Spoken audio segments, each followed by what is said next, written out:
All right, ladies and gentlemen, welcome to episode number 17 of the Legends Find a Way podcast. We got Coach JOEY SZATMARY, Strongman and gym owner of the Lion's Den in Pennsylvania, and most importantly, long time friend from like ninth-ish grade.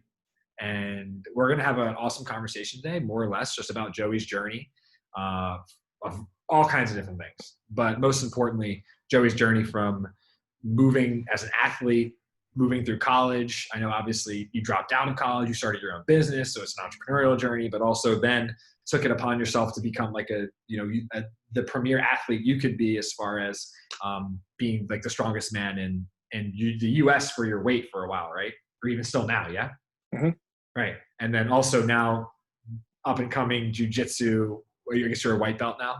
Or what are the belts? Yeah, white belt, probably soon to be a blue belt. So he's doing everything, ladies and gentlemen. And like I said, I've known Joey for a super long time, and his story is unique and inspiring for sure. And we're going to get into it. So first things first, Joey, obviously owner of Lion's Den Gym, and that is in Colmar, correct? Yes, sir. Colmar, PA. So for those of you in that area, obviously, if you haven't already checked out Joe, there'll be all kinds of links below to him and his YouTube channel. I've trained with him when I was bodybuilding. I watched him train and grow into obviously the person that he is now. Amazing work from his end. Definitely so much educational content on his YouTube channel. I highly recommend checking that out when we're done.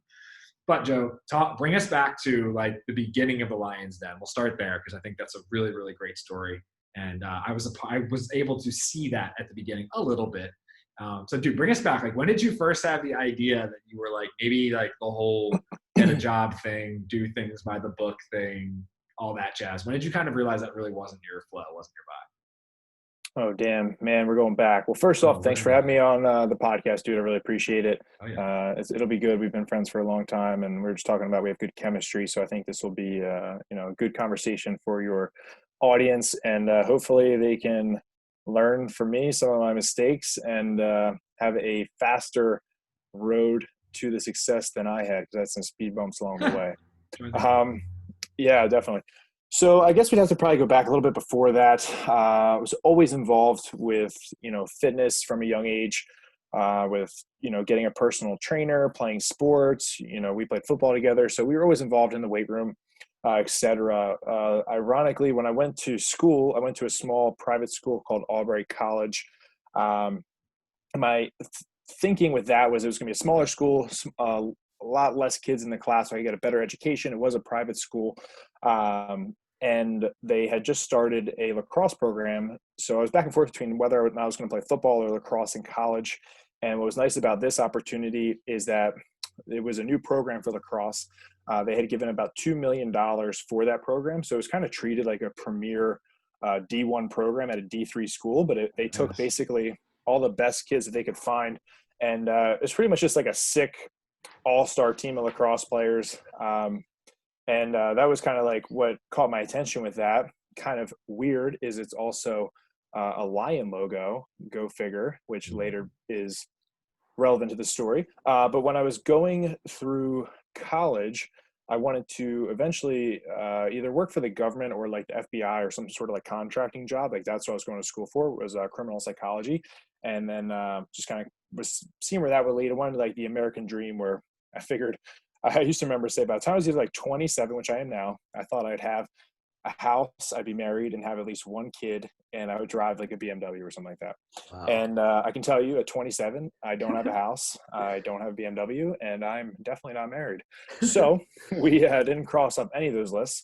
But what we did cross off is being, an entrepreneur and getting to live my passion, which we'll talk about, and help as many people as possible by serving them. So when I was in college, I kind of just got to this weird, like fork in the road where I just felt like I wasn't doing what I was supposed to be doing, and that's something you think and feel like deep inside. And it's bothering me for a while. And I just remember sitting in class, and at that time, I don't really think I even knew like what it was I wanted to do. I just remember that I just was kind of like, I feel like I either need some time to really figure out what I want to do, but I just knew it wasn't being at that school at least. And it ultimately led to me reaching out, and you actually know the guy, Mike Moosberger, who was my first personal trainer. and he was always someone who I thought gave me good advice.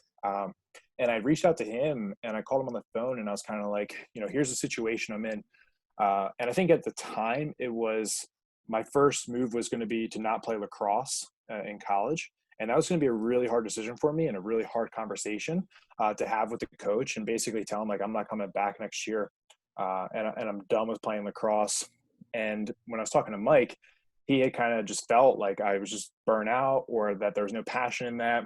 And that basically, why would I sit there and continue to do something that's making me super unhappy, and we know school's super expensive. So I'm having to pay for basically being unhappy. And he had just said, well, why don't you basically come home, maybe get a job or maybe go to community college in the meantime, just to figure things out.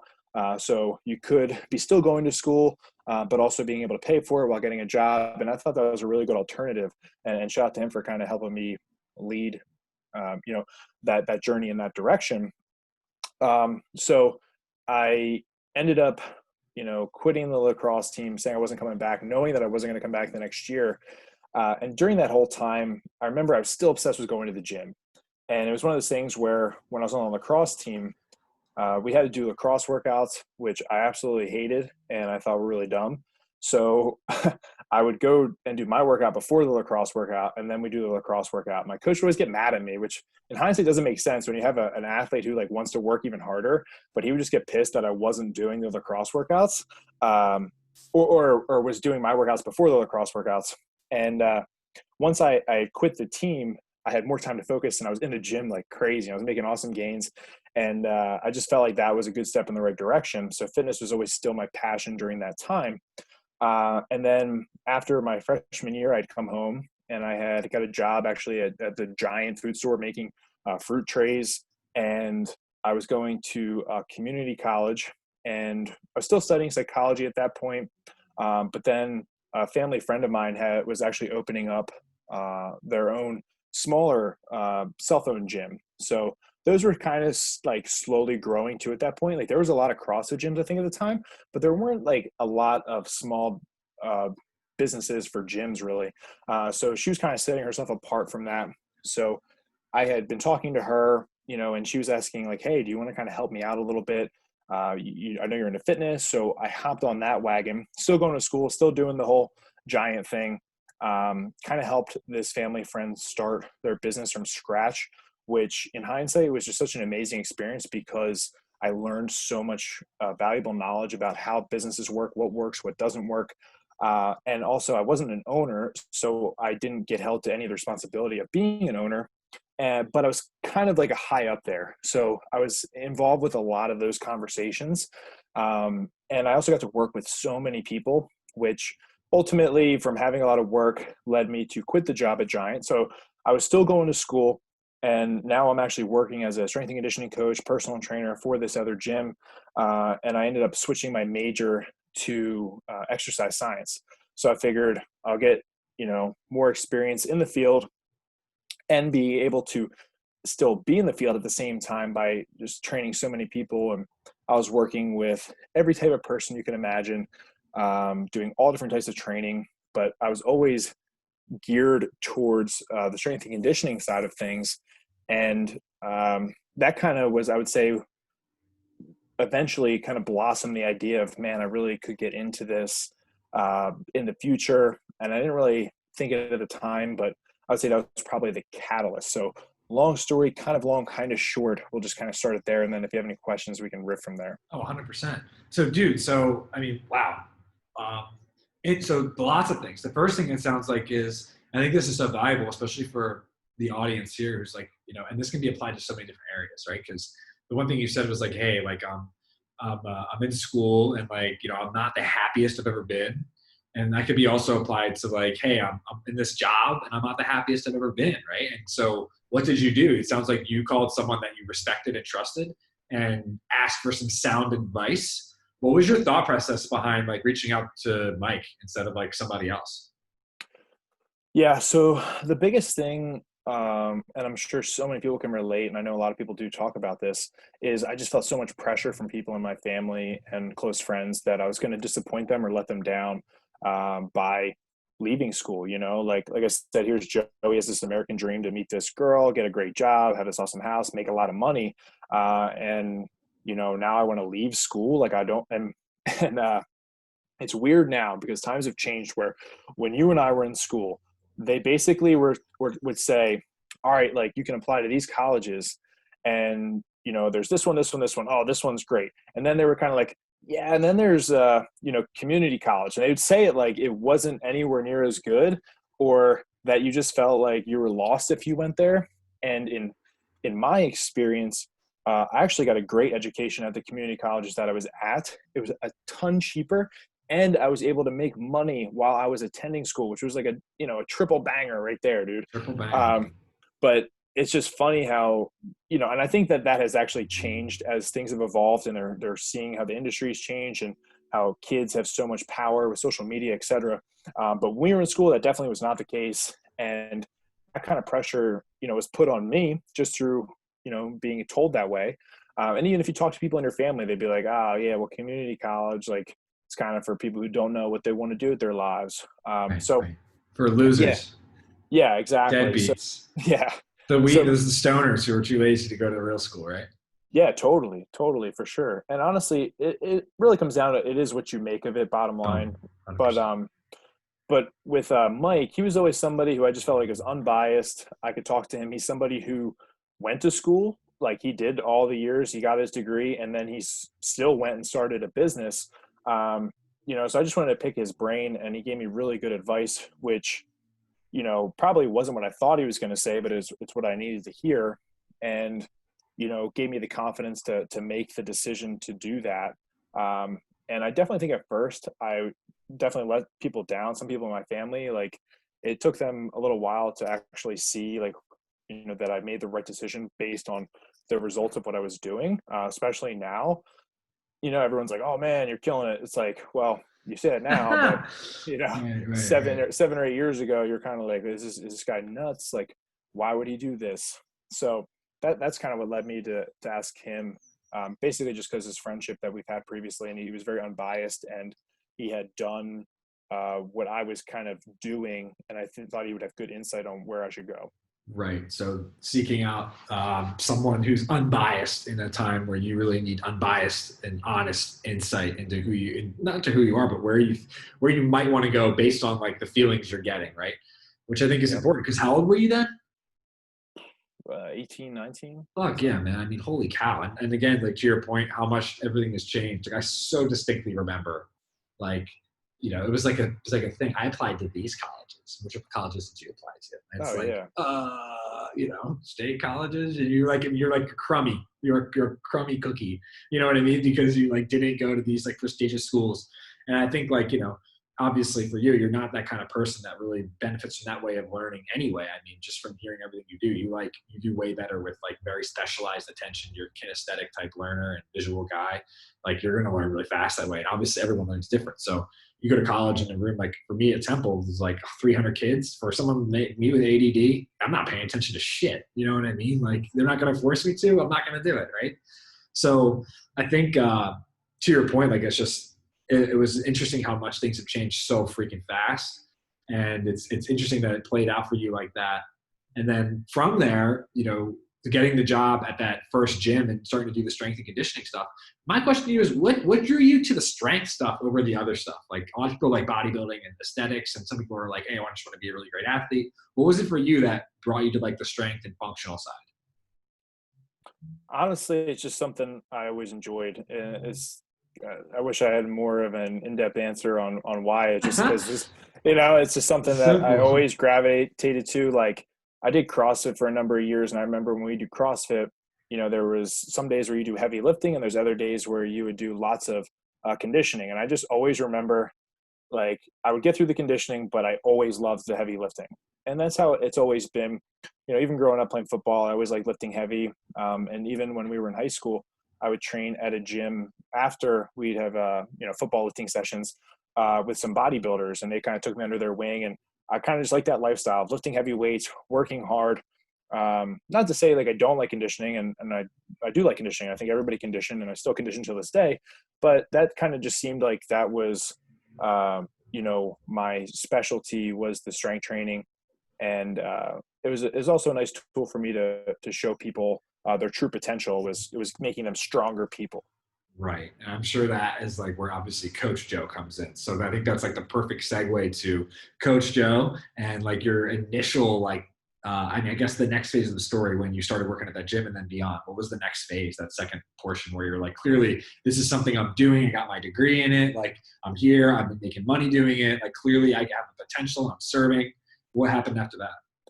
Yeah, so this is where the story gets kind of funny, and it ties in really nicely. So I was working at this gym, and I was actually dating the boss's daughter. So I don't recommend you do that, but I was doing it, and things were going pretty good. And this is the girl that I thought that I probably was going to marry, right? So during that time, it's like your relationship is everything. And something had stuck with me where somebody had told me that basically her parents would never approve of me because I wasn't going to be a provider based on my job.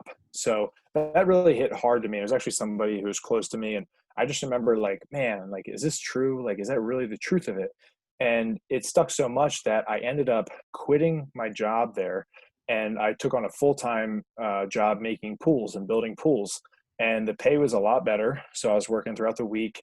And I think at the time it was like $16 or $17 an hour, but I'm working like 12-hour days. And then you get time and a half.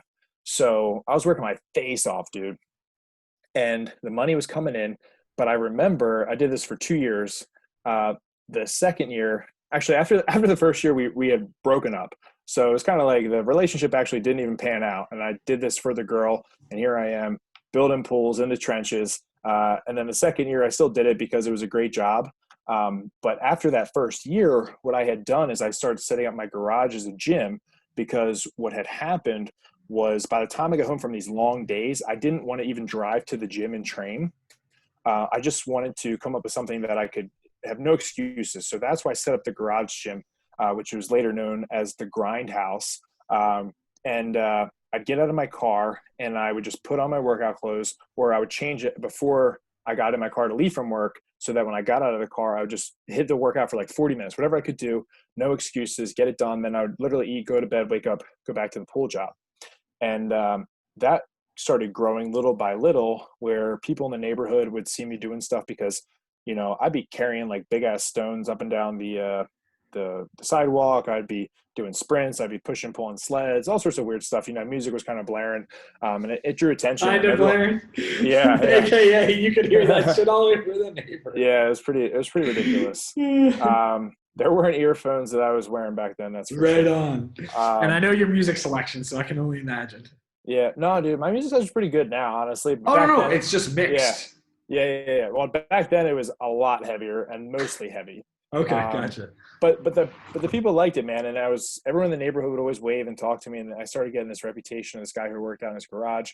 And that led to some people here and there wanting to work out with me. Wow. Maybe some older clients that I had heard about it. So they started working out with me.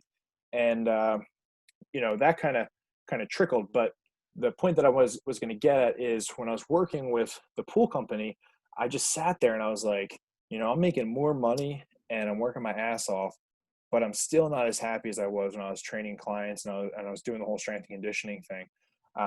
So I asked my boss at the pool company if I could have a couple of days off a week that I could focus on, working with some clients and I told him all about the garage. And honestly, shout out to my boss, BJ, from Aquacare Pool and Spa.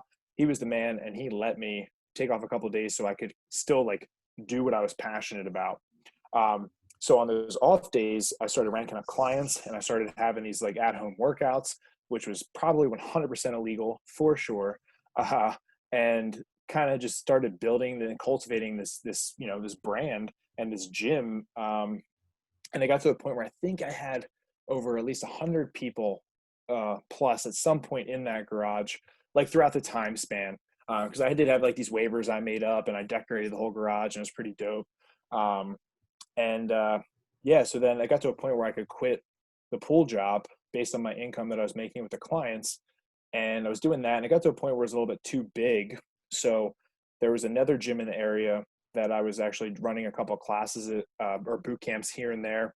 And I built a relationship with them. And I ended up actually basically taking everything from the garage and putting it in their place. So I didn't have to constantly be driving back and forth to work for them and do my own personal training with my clients. So I was there and I had my stuff, and I was there for probably a year and a half or 2 years. And I could always just feel that itch in the back of my mind at this point now, where I was like, man, I really want to do this on my own full time. And the place that I was at was more of like an obstacle course racing gym. They didn't do a lot of lifting there. And I realized, like, if I want to do this, I have to do it my way. It was nothing against anybody. It was just that, like, I want it to be mine. I want it to be done correct. And I want it to be true to what I want to represent with the brand. So that ultimately have led to me opening up my own facility. Holy crap. So much to unpack there. So much epic shit. So, dude, I know. It's so crazy. like coming back, I mean, like, because I didn't know some of that stuff. And I'm trying to think, like, where the heck was I in that time? Because I must have been, as you were doing pools, I must have been weed whacking. You know what I mean? With Yeah. Tom, you know what I mean? Tom was in there, man. Tom came in a couple times. There's like old videos of Tom and I working out in the garage, and that's when he had, and you guys did the landscaping Get business. out, dude. You gotta show me some of those videos. Those are vintage, I'm sure, of Tom. You know Oh, what it's I mean? crazy. 180 pounds, all arms. Anyway, it's another conversation. Yeah. But as far as like you moving forward in that time, I mean, like what so like it sounds like it was like systematic in the sense that you started off in like, okay, cool, I'm doing this, I'm gonna get this job because I want to impress this family and make sure that like I can provide. But then like that didn't pan out. And then you just were like, oh, but I can still do this thing. So you started doing stuff in the garage, and then people just started to come and kind of watch the fire burn and be a part of it. So that just came from you just embodying it and doing it, and just like being that guy, just doing it in the neighborhood and just letting people kind of show up. And how did you like organize all that stuff at the beginning, like with your clients and whatnot? Dude, just as it happened, man. They're like, I'm sure. I always think the same thing, kind of like maybe what the people listening to this will think. They're like, they must have had it all together, and they must have had this plan. And honestly, dude, there like wasn't a plan. I was trying to just fall forward with everything. Like, okay, now I got a couple people. When can I take them? And then I started off really basic, and then it got to the point like where I was able to actually quit the pool job and have more time to devote to that. But I had to be smart that way, because a lot of the gym equipment that I had purchased, even for the gym that I have now, was money that I made in overtime that I was stockpiling from that job. I was really frugal with my money, and I'd stash it all away just to save up money. And I think the whole catalyst too is when I was younger, dude, I had a freaking chip on my shoulder. Okay. I was pissed off that I felt like a lot of people were against me, and maybe they weren't, but I made it up in my head that they were. I'm trying to, get this girl and impress her family, and I just felt like I was treated like the black sheep. So that like fired me up more than anything. And then once that whole thing like ended, I was just like I am going like hard. And that's kind of how I operate, dude. Like I get something like that, and then I just kind of let the momentum go. And I was pulling like crazy late hours, waking up early, going to bed late. I started researching like, more into business and all that kind of stuff, just to kind of get some ideas. So, that led to figuring out how to make waivers and, how to bill, like all sorts of weird business skills. And then, it kind of just comes together at some point, and all those skills compound over time. Right. So here's a question for you. How did you get the name Grindhouse? The Grindhouse was just a place where you came to freaking work, man.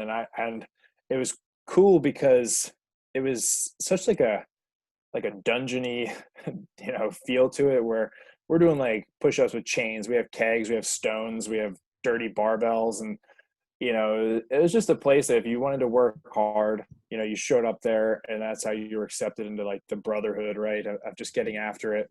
No, dude, it was a very special place, man. If there's people I've had a couple clients who are still from that gym that still train me today, and they'll still tell stories about it. Like, I joked around and was like, oh, you want me to turn the heat on for you in the wintertime? And I would get out like a Yankee candle and I would light it, and I'd be like, the heat's on, and then in the summer it would be super hot. And we talk about like the air conditioning, and it would just be me like, opening the garage doors just to let some air in because it was so hot in there.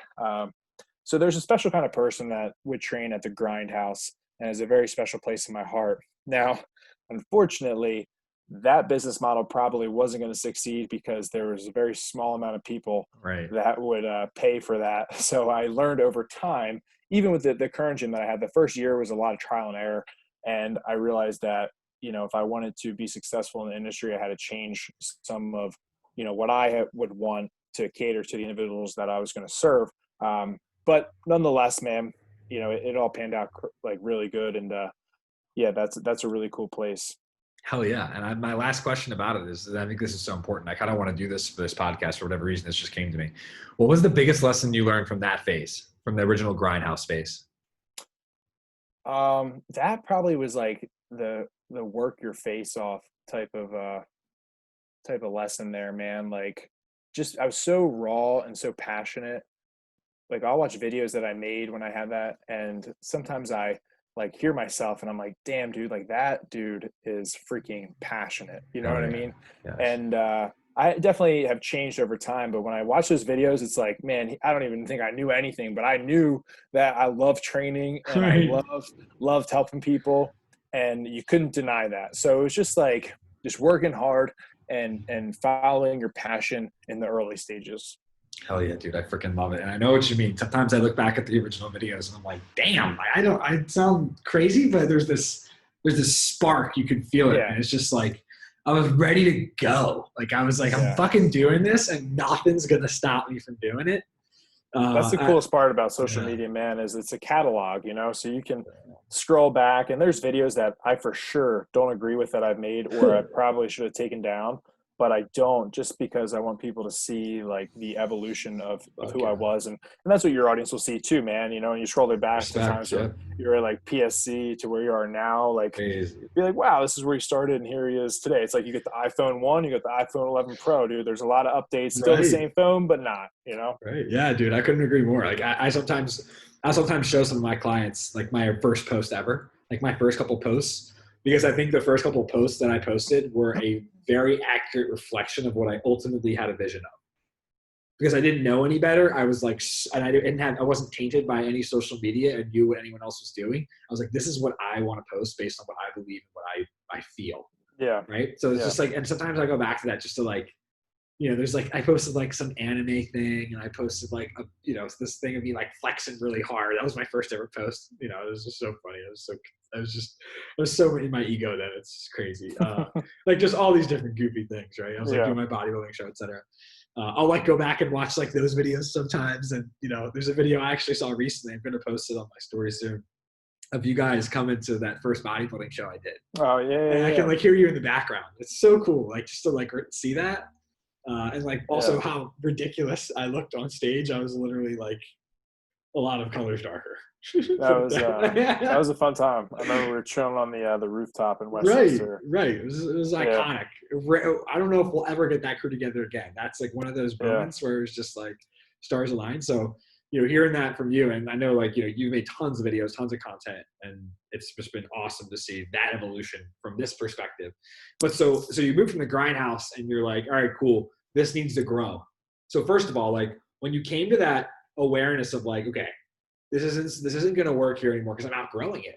My feet are too big for my shoes, right? Like what was going through your head? Like what were you visualizing? Because I think at the beginning, like, it's so interesting. People are always like, so like, what's your vision? What are you passionate about? What are you going to do? What's this big idea?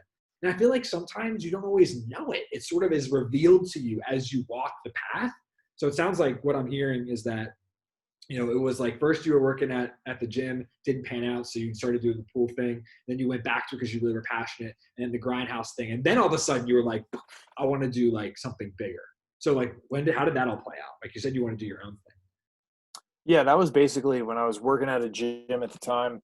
And like I said, they were different from what I wanted to do. And everyone at the gym knew I specialized in strength training at that time. I kind of grew my niche in strength training and had my little corner, and we focused on a lot of lifting, where the gym I was at, like I said, focused on obstacle course racing, and they did a lot of boot camps, a lot of classes. But I could just feel myself getting further and further away from that. And I just envisioned like, I had this little square. Imagine if the square was way bigger and we had a whole gym that was full of like this kind of stuff and these kind of people. And, I had worked at enough gyms and I've been in the industry long enough at that point to see the trends of things. And I'm pretty intuitive of like, okay, this worked and this didn't work. Like, so how can we make a product that's different or unique? At the time, you know, there were CrossFit gyms, and then there were these class gyms, and then there were gyms like LA Fitness and Retro Fitness, or like the Globo gyms. But there weren't like basically strength and conditioning gyms that had an awesome community, that weren't super intimidating. And that was something that I wanted to build. Like that was kind of what I thought. I was like, I can almost make like the perfect gym that will get people stronger. They'll have the community like a CrossFit gym has.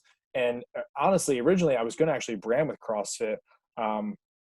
And I thought if I could brand with CrossFit, it was going to pull in the people who liked CrossFit, because I thought those people had the mentality that I wanted. And I just wanted to introduce them more to strength training. And there were some things with CrossFit that I loved and that I didn't like. So I figured I could bridge the gap there, if I could be an affiliate of CrossFit. But I remember I had a conversation with another strength and conditioning coach I respected at the time. And basically what he had said is, he's like, if you want to set yourself apart, like, why would you brand with somebody? And I was like, dude, like, yeah, I guess you're right. You know, like I should probably just do it my own. And I knew it was going to be harder for sure. Like I knew it was going to be way harder because I didn't have a brand or like a name that I could help funnel in, you know, the clientele that I wanted. So last minute, I didn't affiliate with CrossFit. But yeah, that had led to me basically doing all the hard stuff in my mind that I didn't know. Like, how do you figure out location? How do you go about getting, you know, all your equipment and all the stuff you need to do to set up a place? And eventually I had found a gym, and it was in a small, you know, town right in like the main street, and it was retail. And then, you know, put in my offer, got the place. I put in my 2 weeks at my other job. They were awful to me, like literally took all my stuff and like threw it out. And that was a whole ordeal. And they started trash talking me, and just, it was just bad. And at that time, like I was, you know, pretty into self-development stuff. And I was like, I just gotta be the bigger person. Like, keep your mouth shut, you know, in time, people will see like you're not the person that they're saying that you are, and just do the right thing. So that had started, and that's like a whole other story that I'm sure we'll get into. But I had started putting together my first gym, which was 2,500 square feet, or right around 3,000 square feet, but had a basement that I wouldn't count. So it's about 2,500 square feet of usable space, retail in a commercial, or in a town that, yeah, right on the main road. So, I think one thing that like stuck out to me, because I know that this is the thing I see the most rampant in society these days, and also, you know, with people, is like this notion of like, if you break up with someone, like you're immediately just a bad person, even though you might not have been a good fit, right? It just, you outgrew each other, and it sounds like you outgrew that gym. Like you just knew you wanted to do something different. And so like, I know you said that you were into self-development and you were like working on being the bigger person at that time, but you know, obviously when someone's trash talking you and treating you disrespectfully and throwing out your stuff, even though you were good to them and you brought them business and you were serving them and you were amicable, I think that's really tough. So my question is like, what kind of things were you getting yourself into personal development wise at the time that helped you navigate those straits? I've always been a reader. I love to read. So I was reading lots of books at the time. I'm pretty sure at the time I was meditating a lot more than I am now, but I was big into meditation. So that gave me some time to just reflect. Probably was journaling. I used to do a lot of journaling. Um, and just talking. Like I feel like talking is a great simple form of meditation, or like even talking out loud. Like a lot of people think, oh, I need to go talk to some person, but if you just vocalize your thoughts and maybe then put those thoughts on a paper, or you Mm-hmm. record it, it's going to give you time to process of what's going on in your brain and your mind. Um, and I talked to people prior to having this conversation and kind of helping me run through. So like, I'm a big fan of visualization and then just practicing. So literally talking to people about what I was going to say for putting my 2 weeks in, and they kind of would like go through different scenarios of like, what if they say this? What if they say Right. that? Role You know, play. so I basically went through the role playing scenarios of, they could be really cool, they could be pissed, they could not be. So I just got comfortable, and I got to the point where I had walked in and I just did my thing, and I had said it so many times in my head that it just kind of came out. You know, and honestly, I did everything the right way. Like I put my 2 weeks in. Like I didn't do anything honestly that I thought that would deserve, you know, how they reacted, but it is what it is. And I think this is also a really good moment to talk about this too. So as far as like, because it sounds like that probably wasn't the first time you ever dealt with like low key hate or spiteful people or people who are trying to rip you down, tear you down, etc. How have you? And because I mean, if you aren't aware now, Joey has a large following on YouTube, and obviously the larger you get on social media, the more people unconsciously will assume that you must know it all, and that if you betray their trust by saying something they don't like or doesn't agree with them, then you're a bad person, like automatically, without hearing your side of perspective or anything at all. So how have you dealing with some people who like are constructive criticizing or being negative to you or talking like a lot of trash about you, whether it's local or online, et cetera? Because I know that's like a really difficult thing people deal with, especially new business owners in general. Because I mean, when you're just starting, like you just need a little momentum. If someone starts trying to you have a little flame, if someone starts to try and swat the flame out, it can easily go out. Yeah, earlier, I probably used it just to fuel the fire. Like they would say stuff, and I would just use that to like build that chip on my shoulder to just get after it even harder, in like a good way. But I think the more that I've grown, I take more time to try to understand like why they're saying what they're saying or where they're coming from, and I actually welcome it. Something that's funny now is like if I have like a hater on my YouTube channel, I literally will comment on him and I'll be like, "Hey man, like, can I help you out?" Or like, "Do you want a program?" And they like don't even know what to say. Like they're sitting there just like dissing me, and I'm like, here, like I will literally call you and like maybe you can tell me why you feel this way. And they are just like, "Oh shit," like like Right. they thought I was gonna like give into them, and I genuinely actually at this point feel bad. Like I feel bad that these people feel this way, or that they have to take it out on somebody like me who's just trying to spread a lot more positivity. And I think, at the end of the day, everything I do, I feel like it's to put a good message out there.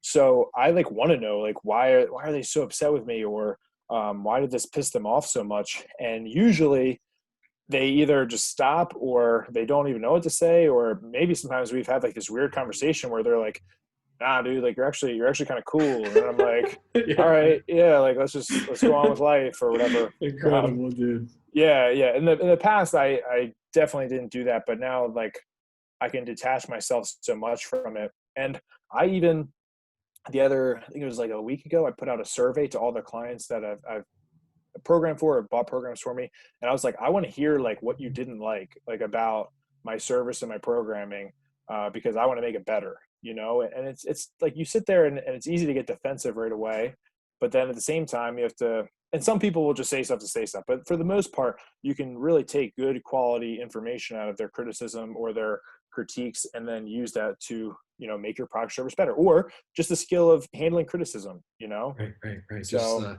Just running it through your ego and just like seeing where you get bubbled up and where you need to like, hey, why am I feeling like this? Why is this triggering me?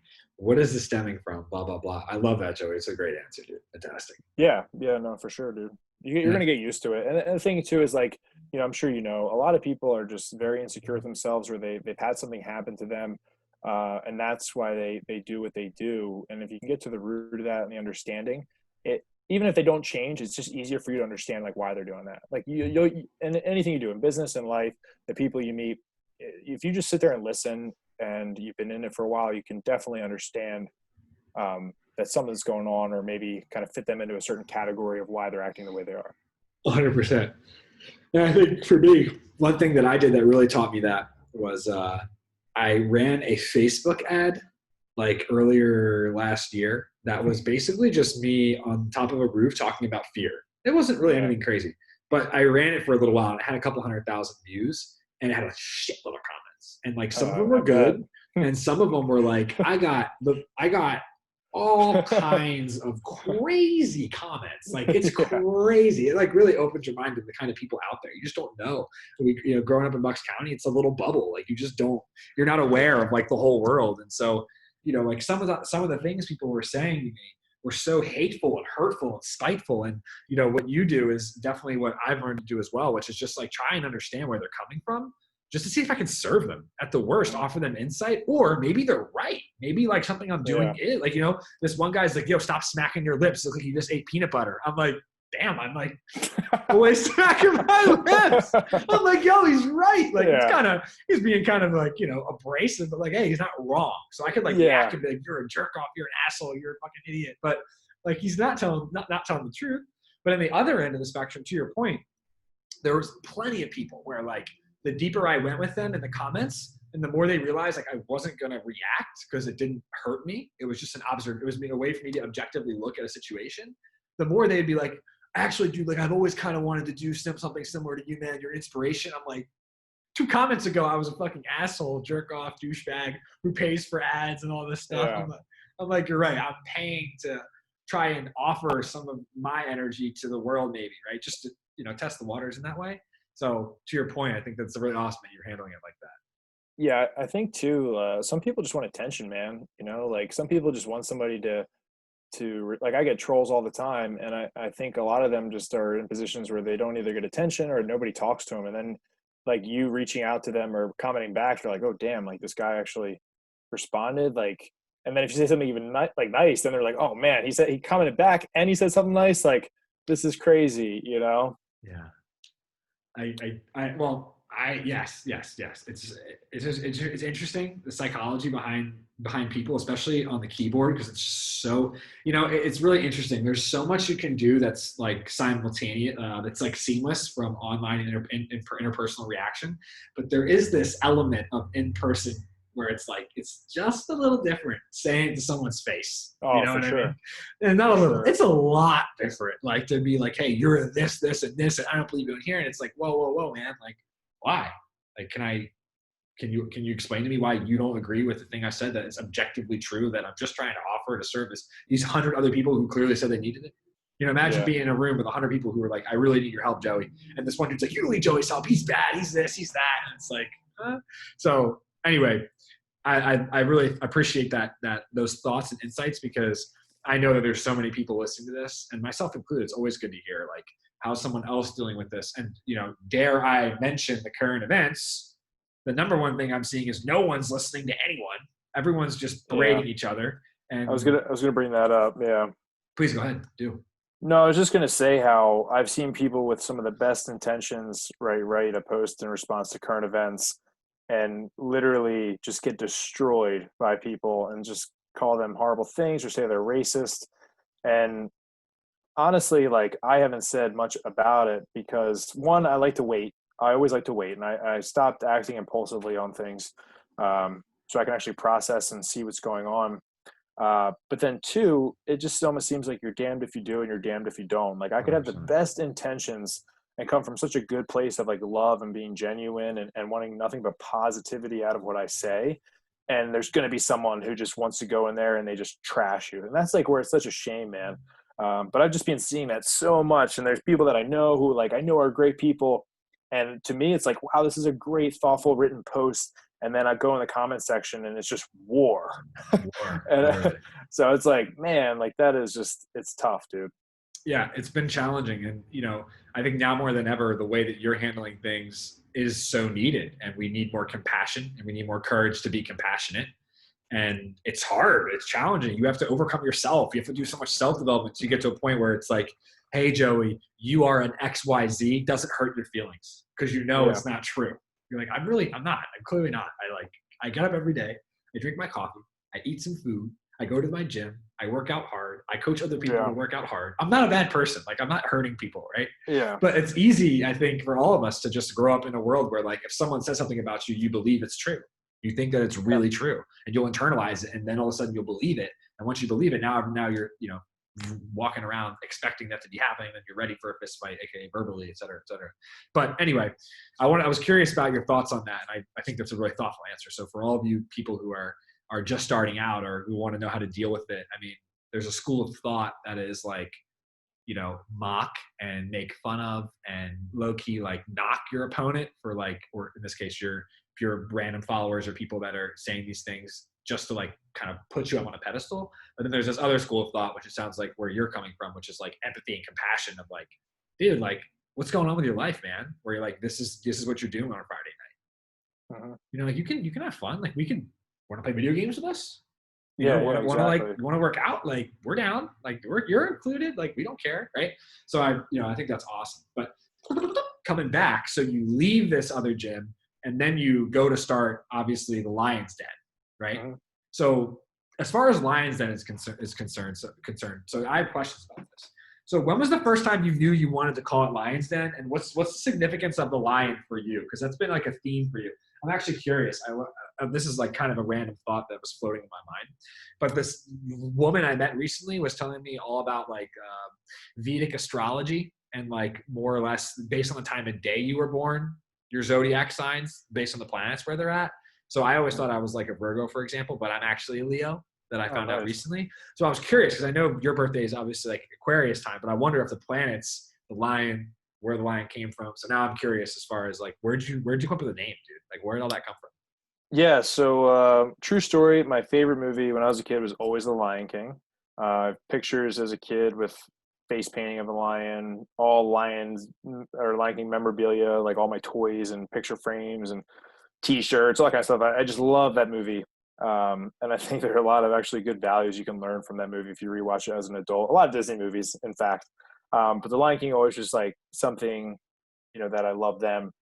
Um, and I think that was always why it was like a symbolic animal for me. And the other thing, this is kind of funny, is there was a movie called Grandma's Boy, which is about video games, and it wasn't like a mainstream flick, and it's a comedy. Um, but there's this guy who's like a complete stoner, and he lives in this one guy's basement. And the one time they like walk down the basement steps, and there's just a fucking lion sitting on the floor. And they're like, "Holy shit!" They're like, "Why'd you get a lion?" He was just like, "Because nobody fucks with a lion." And I just remember that line, like it just cracked me up, dude. And it was so true. But even like when you look at lions, right?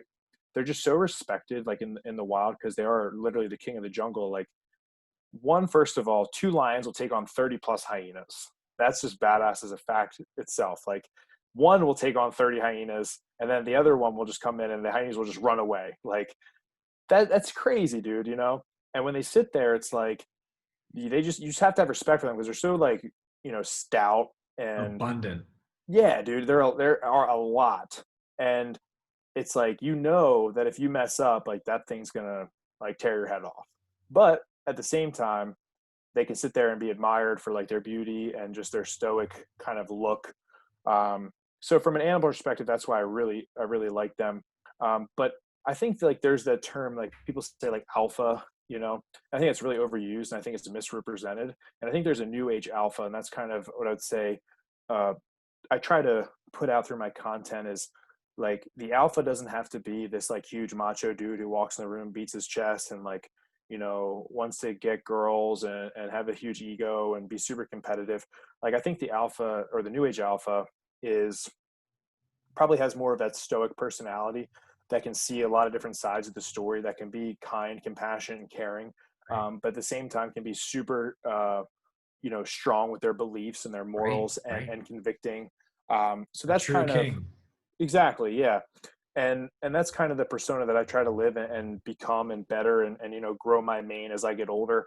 But the Lion's Den is basically where we can bring those people who want to live that lifestyle, physically, mentally, and just become better people and blossom in their journey. So the Lion's Den for me has been more of a place of self betterment. Yes, we do it with strength and conditioning, but there's so much more that comes out of that. We build an awesome community that the people there, just totally transform themselves when they come in. And that's what we take a lot of pride, pun intended, to help with our service and build the people that way. Badass, dude. I fucking love it. Yeah. And so as far as you getting into the gym that you're currently at now, because I know there were still like some more wrinkles in the plan, of course. So could you go into a little more depth? So you get this retail space, you're like Lions Den's ready to rock and roll, and Oh yeah. then Yeah. This is the craziest part, man. So, I spent like 2 3 months of my entire summer. It was just me, and I maybe had like one or two other people help me with the gym, but it was mostly myself and then my other coach who were just busting our butts to get this thing up. Doing all the paint, all the construction, setting it up, getting everything in place, all the equipment. Like I put so much effort and it was so much pride that I had put into this because I was so excited to get the doors open. And we're supposed to open at the end of the summer, and I wanted to do like a mock workout basically. So I invited, I think it was like 10 or 12 people that came to the place. Now, the first thing is this was just all a huge learning opportunity for me in so many ways. My my method was I would start a little bit smaller, right? So I could kind of grow into the space. And I picked this location because it had nice visibility. Wasn't in the greatest area. And the other issue is that parking. They had like meter parking, which I thought like, whatever, I'm just going to put a big thing of quarters in there so that people can use, my quarters and pay. But it's like, once I actually started thinking about it, like that would have been a ton of expense on my end to like lend people quarters to pay for. And the parking was actually problematic, but whatever, we still try to push through that type of thing. So anyway, these people come in, and when I had like 12 people in there, like it felt packed, and I was like, uh-oh, like I thought I was going to get like, 60, 70 members. And at that point, I think I had 50 people pre-sign up before the gym had opened. And when I had 12 people in there for the workouts we were doing, I was like, yeah, like this is going to get pretty tight. Like that's not good. But anyway, the icing on the cake is we had some guys load up some barbells to do deadlifts. And deadlifts is just a lift where you pick a barbell up and then you put it back down on the ground. We had some guys load up to like 315 or 405. And when they had started deadlifting, it literally had felt like an earthquake in the building. And I don't mean like a normal, like, oh, that was crazy loud and these guys are strong. It felt like literally the foundation of the building was shaking. Wow. And that was like, uh-oh, like what is going on? Like, why is that happening? And they kept lifting. But then here, what had happened is, so next door to me was a tattoo parlor. Go figure. So while these people are deadlifting, literally things are falling off their walls on the other side, and their floors are shaking as they're tattooing people. And now he's pissed off because obviously there's a huge amount of commotion. I'm like, well, my business is strength and conditioning. Like a deadlift's a huge movement we have to do. And I thought the place was fine because I had concrete flooring. Now, when we looked further into it, instead of being like, slab of concrete that was poured, it was actually like 10 by 6 concrete blocks that were put together. And they were only probably like a foot deep. So it wasn't like true poured concrete. It was like an older building and they did these big concrete slabs, and the foundational structuring, like the structural beam, instead of just ending where my space was, it traveled underneath the floor of my neighbor. So anything that was done on my side was felt on my neighbor's side. Needless to say, this is very problematic. So I had called my landlords and they had come over and we had done the drop with the other tenant there. And he was just like, dude, like I've been here for a long time. Like this isn't going to work for my business. He was well known in the town at the time. I'm trying to be this new guy, start this gym, blah, blah, blah. And obviously I couldn't run my business without doing the type of lifts that we were going to be doing because I built my whole clientele on that. So I had asked them like, what can we do? And they did some research on like what would need to be done to the building. But basically it was going to cost like hundreds of thousands of dollars, which is clearly just like a no-brainer to this wasn't going to work. But at this point I was just super bummed and I was very embarrassed. And I just kind of felt like a huge kill of the momentum. I also lost a lot of money with my security deposit because of the construction that I had done to the building. It just didn't go through. So a lot of bad stuff there. And like I said, the biggest feeling with that was just embarrassment. Like I put on Facebook all these messages that I was going to be starting this gym and I put so much hard work into, then all that to just kind of come crumbling down. So that was a lot. But I just kind of tried to keep as positive as I could. And I had tried to figure out what I could do in the meantime. So I ended up moving out all my equipment. And that's when you were there the one night you had come and helped move mats out and some other of my friends. And we had put stuff into some storage for a while as I looked for a new space. And if you have any questions, I'll answer them now and then we'll go on. Yeah. So like, dude, first and foremost, like, so your dream is like, you want to open this fucking gym, and then you get there and then this dude comes over and he's like, yo man, my whole place is just shaking. This isn't going to work. Yeah. How long did it take before you were like, oh God, this is not going to be good? Well, like right away I was like, okay, like let's try to figure something out, Right. But then like the more I thought about it, I just realized how problematic it was going to be. And side funny story, there were, so this is after I knew everything. Like when I was working on it, I had no idea that this person probably could feel the things going on the other side. We had these huge cabinets, or they were like, it was like a bakery before me. So these huge, like big I don't know, wooden islands, and they were attached to the wall. And I couldn't move them and I couldn't break them down. So I didn't know like how to get rid of these things. So I needed the space. So me being a nut job that you probably know I go and get a freaking chainsaw. So I have this chainsaw and I'm like in the place, like ripping the chainsaw, cutting this cabinet down, and then I'm taking a sledgehammer and I'm wailing this thing. And the thing's attached to the wall. And like looking back now, like this guy on the other side of the wall was probably like, what the hell is going on? Because I'd have been shaking the whole place, dude. But I didn't know that that's how bad it was. So he was probably already pissed off about that. But dude, like I remember like how hard I was wailing on this thing with the sledgehammer, and like the chainsaw was just obnoxious, which is funny now, but like it was really bad. Probably like I probably wasn't building the best reputation. Did anyone get effed up tattoos? Not that I know. Maybe. Okay. I'm not sure. We didn't really. He was super passive aggressive, and like wouldn't ever come out when I was out. And I tried talking to him a couple times, and he just like didn't answer his door, and like so it just got to the point where like everything had to go through the landlord. But what I had heard from the landlord is just all the things that he would say about me, and it was just like, well, he never says them to me, and I never see him, so whatever. But yeah, dude, that was just a huge kick in the nuts. Like, nonetheless, like had this dream. Yeah, super embarrassed. And now I'm like, man. And I was like pumped because when I first came out, dude, I think it was when we went to the Niagara Falls, dude. I posted the picture of me opening up a gym. Right. And I got like, I remember that day, dude. That's crazy. And I got like 500 likes in a post in like an hour. And I was so psyched because I was like, dude, this is going to be the sickest thing ever. And then, and then we go on our adventure and we're like, I'll come back new, man. Yeah, and then like a week or two later, I got to put this post up like, my gym isn't open. Like you just go from ultimate high to ultimate low, and you just look stupid. Right. So that was that. So and here's the other question. So when you came to the like truth, which is that, all right, this isn't going to happen.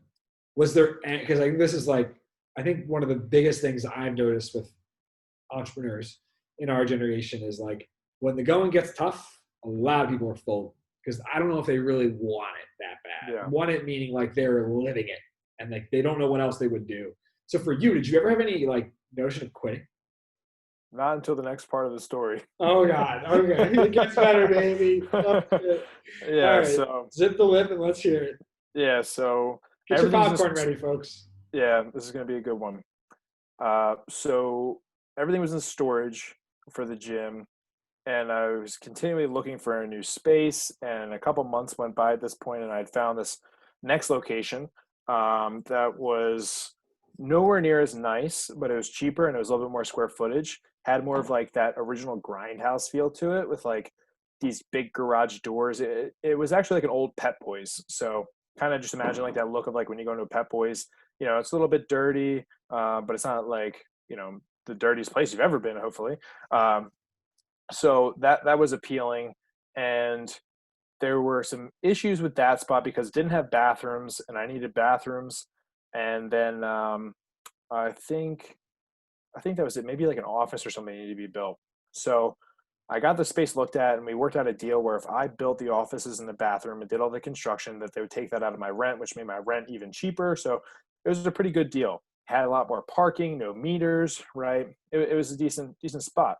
And I like the fact that I had big garage doors because the other one didn't have that. And I wanted garage doors. Like I always thought that was a cool look where people could go in and outside, and you know, that's what I was going for. So I get a contractor over there to kind of draw up all the plans. The plans are drawn up. Then we take them to the township and just waiting for the township approval. So I'm there for like, I don't know, a month or so. And then I just I'm like, you know, I'm going to move in all my equipment in here, because once this thing is built, like we don't have much time, like we got to get it going. And I kind of left out the areas where the construction would be. So once the construction was done, we're good to go. So that was set up. You know, couple more weeks maybe are going by. I talk to my landlord and I say, I'm like, yo, dude, like when's this thing going to get rocking and rolling? He's like, we're just waiting on the township. I was like, okay. So I wait a week or two. Then I go to the township and I say to township, hey, like, what's the deal with this? Like, are we getting ready? And they're like, oh, you just got to talk to your landlord. So now I'm just like, what? Like he's telling me to come to you, and the landlord is telling me, you know, back and forth. So there's some sort of confusion here. So this went on, and then I just kind of called him one day, and he just had like this weird kind of tone, like I'm just trying to figure this out or whatever. So I was like, okay, but it didn't seem very reassuring. So I got to the point where I was like, I'm not really making any money. Okay. I'm starting to be broke AF right now. My place doesn't have bathrooms, so I'm literally pissing in gallon jugs and then dumping them out in the woods, you know? So, Jesus. so things are getting a little bit tough here. And then one day I just showed up at his place and I was like, hey, like, we got to talk. I went in his back little office and I was like, what is the deal? And that's when he's like, and I knew right when he like had that like body language and he kind of made that comment that he was going to give me some bad news. And basically what he had said was he wants to put, because he owned the property, he wants to put one of his businesses next door to where the space that I was going to be at. And in order for him to do that, he needed all the parking. Like it wasn't going to work with my business and his business. And he was trying to make it work and it wasn't. But he basically put me on hold for months to try to figure this out, ultimately just to tell me that it's not going to work. So this was months of waiting. I set up the whole, dude, it was a while. I want to say like anywhere from 4 to 6 months. Yeah. So I was basically training like a couple clients at the time, but other than that, everything else was on hold. I looked stupid because I made another huge announcement. Oh, this is our new gym, you know? So just to get shut down with that. And at this point, dude, I was like borderline suicidal. Like I was just like, I can't do this again. You know, like I feel like a freaking idiot. Like I'm embarrassed. This isn't going to work. Like this has just cost me so much money. Like that flame that was there was like dunzo, dude. Like it was really bad. And I definitely went into like a depression trying to just figure out what to do. Cause I just felt like I put so much fight into this, you know, and for this to happen, it was bad. But I remember the epiphany moment here is as I was actually talking to Vince on the phone and I had said to him like, dude, like, I think I'm just done, man. And he was just like, didn't say anything. And I tell this story all the time. And he was like, Joe, he's like you were born to do this. He's like, if you stop now and you quit, he's like, that's when you fail. And I was just like, dude, you're right. Like, you're right. Iconic. And it was funny because this is crazy. This is after I looked at 5 gym locations that were just garbage. And literally, it's crazy how this all worked. I get a phone call and the realtor's like, bro, he's like, I got one more I want to show you. But I'd have to meet you at like 5:30 p.m. And it was like late and I was just sort of like pissed off. And I had this conversation with Vince after I got this phone call. And Vince was like, he's like, go to the one at 5:30. Like, I think this is going to be like, there's something good here, man.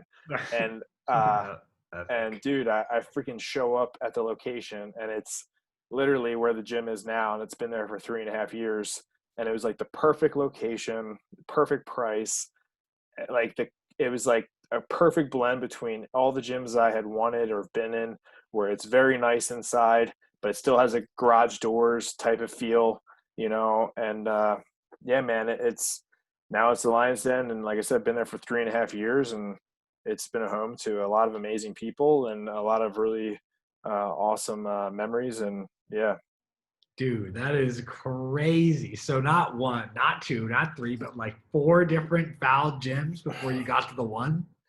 Dude, yeah, it's crazy. I've literally like, if I ever could be like a gym designer and mover, I would kill it in that industry. I have skills on how to move gym equipment that you cannot figure out unless you've moved a gym so many times that you had to become efficient. And just so you know, folks, moving a gym is like actually taking – because here's the thing, and I know this firsthand. You think it's like, oh, the equipment, it's heavy. Oh, the plates, they're 45s. And then you're like, oh, yeah, these mats. And then you're like, oh, yeah, these mats are like 45 pounds each. And there's like a shitload of them. The mats are 90 pounds each. 90 pounds each, right. I remember those were the heaviest part. We were holding them up like 2 people carrying them everywhere. Yeah, which is funny because I have a direct skill on how to pick them up now because I moved them so many times that like I had some guys help me the other day and they were like watching me and I was like, this is how you got to do it. And they started picking them up and it was like so much more efficient, you know, but I was like, the only reason I know this is because I've had to move these so many times that I had to figure out a way that it wasn't going to destroy me. Yeah. Dude, like, so at your breaking point when you're really about to break down, an old friend comes through on the line and is like, dude, you better not fucking quit, right? Yeah. Vince It's of all true. people. I just love it. It's too It's good. true. It's too good. I never heard that story. So for me, I'm like, Oh oh God, no? I know where Oh this is going. yeah. Oh yeah. Yeah, no, Vince has been my ride or die dude for a long time. So, and it was so true. It's just like what you need to hear, man. It's like, there's probably so many key moments in movies where you just know the lead guy is about to take it, and then he just sees that one thing that just gives him that spark, The and then he's burst. just Yeah. like, then that punch just comes out of nowhere, and he just like hits Yeah. the Yeah. enemy. Yeah. So that's kind of what that was. But yeah, man, yeah, it's been 3.5 years, and the gym has just grown like crazy. It's been cool. Right, and I want to hear about that because I mean, obviously, with all that failure, how many years? It wasn't failure; it was learning lessons. How many Yeah. years of those lessons did you have to learn before you were finally like, okay, cool, things are stable? It was probably, I mean, leading everything up to that, and probably the first year, maybe a year and a half of running the Lions Den. I'm at the point now where I've done so many things, and I've way more knowledge, I would say, on how to move things forward just based on all the things that I've done. But that first, yeah, dude, the whole first several years, like I literally got a crash course in business, in life, like you wouldn't believe. And it was so beneficial. Like even with like this COVID thing, dude, like not to sound whatever and downplay it, like it's horrible. Like anyone dying of sickness is just not good. And I know there's so many people who lost jobs, and it just sucks. But like for me personally, like when I heard that this COVID thing happened, I fucking laughed. And I was just like, I've lost multiple businesses before like this. I was like, bring it on, dude. Right, right. Like I'm gonna rock the hell out of this time. And everyone's sitting there, and like we talked before, I'm like, dude, things have been great for me because like I've never had a choice to like cave or to crumble. Like I just find a way to adapt and overcome. And if you're an entrepreneur, dude, you have to be that way. Like you have to look at every single failure as an opportunity to get better and just getting you closer to your goals. And this freaking quote is tale as old as time, but it's like it took what Thomas Edison 1,000 times to figure out the light bulb, right? And it's like boom, that 1,001 time is when he got it. So it's like he figured out 1,000 ways not to make a light bulb. 100%. Couldn't agree more. And I think that's where I think a lot of people see the glam of social media and assume that it's like, oh my gosh, like first, second, third try, we're gonna get it and it's gonna be easy and life's good and 6 figs, 7 figs, and like travel the world and like that's like the new thing. It's like 6 figs, 7 figs. Like that's Totally. like especially within like coaching, like dude, it's insane. Um, but like I think everything you said as far as the resilience, not really having a plan B, in the sense of like, why would I ever go against the thing that I'm clearly, like Vince said, born to do? But then like also embracing the suck, right? And knowing you're going to get rocked and being like, good, it's time for a test. You know what I mean? It's Yeah. been a minute. And I guess my question is like the last 3 years, things have been growing and growing. What would you attribute like 3 of like the main foundational principles you've used to build a gym? Because building a gym is not easy and it's hard to build a community in general, but to build it around strength and obviously like Olympic lifting, etc. Like that's also tricky in itself. And as a gym in person, so what are some of the foundational principles you've used to build up your gym and build up your business in that regard? Because you do online stuff too, so I want to dive into a little bit of Yeah, I mean, I'll try to think of something off the top of my head, but that. Yeah, I mean, I one by one, we'll definitely figure it out. think, yeah, being authentic is just huge, man. It goes such a long way. And on my Instagram, I think until like recently, I just had changed my bio, but the first thing there is just like I'm like real. Like I'm always real with people. I'm never somebody I'm not.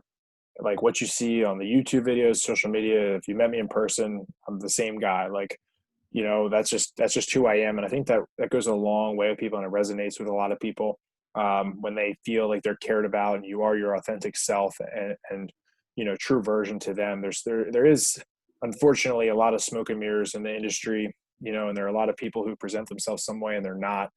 So it's very refreshing when you can build a reputation that is just true to who you are. And for me, it's never been about making tons of money. It's just been about how many people I can help. And by doing that, the money just ends up showing up, ironically or coincidentally. So I just stay true to that, and I'm a lot happier, and it's really helped. build my business. So that's probably the first one. And one question before you go any Yep. further, because this is the most now that authenticity is big, even on LinkedIn. That's what everyone's bio says. I'm an authentic, blah blah blah. What Oh is your yeah. definition of authenticity? Because that's not something many people understand. What's your definition of authenticity? Oh damn. Come on, bro. You're making me do definitions now. Dude, Uh it's like Urban Dictionary out there, bro. oh my gosh. What's Um, your definition? I mean, like, what do you think it is to you? Not like what the actual just thing is. being authentic is just living your truth, and presenting it that way to all the people around you, you know. And if you're authentic, like that doesn't authenticity doesn't have to be the same for everybody. Like the way I do it doesn't isn't you're authentic, like you because your values and your morals are different. But like I respect you if you are living your truth, like, and it's different than mine. You know what I mean? Like there's some people that in the industry, they're super passionate in other ways than me, but I know that, and those are core values, and that's how they present themselves. So it's like I respect them for that, And I think a lot of people think, they have to be like, I think authentic is to act a certain way, and I don't think that's really the case. I think it's more just embodying. Embodying. Uh, Ooh, yeah, we out here. yeah, yeah, yeah, yeah. That's Just the word. yeah, dude. Your values and principles and morals, through all your actions and how you present yourself. So, like I said, it can be different for each individual. But there's like people that we probably know. Like if we had friends that, that's just the way that they are, and we know that's the way that they are. So we respect them. Like it may be different than us, but we know that they're just being their authentic self. You know. So by staying true to that is what I think is key. 1,000%. Authenticity on and offline. That's number one, folks. Write it down. Number two, Joey, what's the second foundational principle that you've used to grow your business in the gym and also online community, et cetera, et cetera, et cetera? I think you said the word, man, community. Dude, I Mm. take so much time to build a good community of people. And I think that's the key. Like you can go to an LA Fitness or a Retro Fitness and have a great gym to train at, but they don't have a community like if you were to come to the Lions Den. Like everyone at the gym is basically like family, man. And we've created culture, right? That's the other one, community and culture. So culture, like when you were to walk in, people will just come up and greet themselves to you, and they'll talk to you and ask you questions. They'll make you feel at home. They don't ever make you feel like you're below anybody. So that is what's so special about my gym. We hang out outside of the gym, we throw parties, we do social events outside, and it's like nothing, that I've ever really experienced at most places. So that's been a huge, building block for the brick and mortar as well as the online, I would say too. Um, I think you had posted something with like Facebook groups on your story. Like we have a Facebook group of thousands of people in there, and they've created such an online culture and community that is awesome for me because I get to grow my business, through them, and they invite their friends, and it's contagious, so it grows just organically. And the same thing with the YouTube. I think yeah, there's tons of people saying the same thing as me out there. I just try to put my spin on it, but I think a lot of people just like me, and the community represents itself really well, even in the comment sections. Like I really don't get any haters, and if I did, like most of the time the community and the people who comment just take care of it. It's really cool. I love that. And that's all from building community, my friends. And I think the way Joey looks at it is Joey looks at it as a kingdom as well.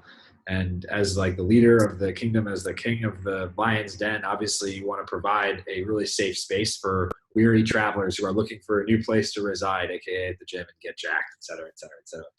So I think that has played out online and in person. So I think it's really neat that you've allowed it to grow organically and not forced anything by, again, coming back to that authenticity factor, right?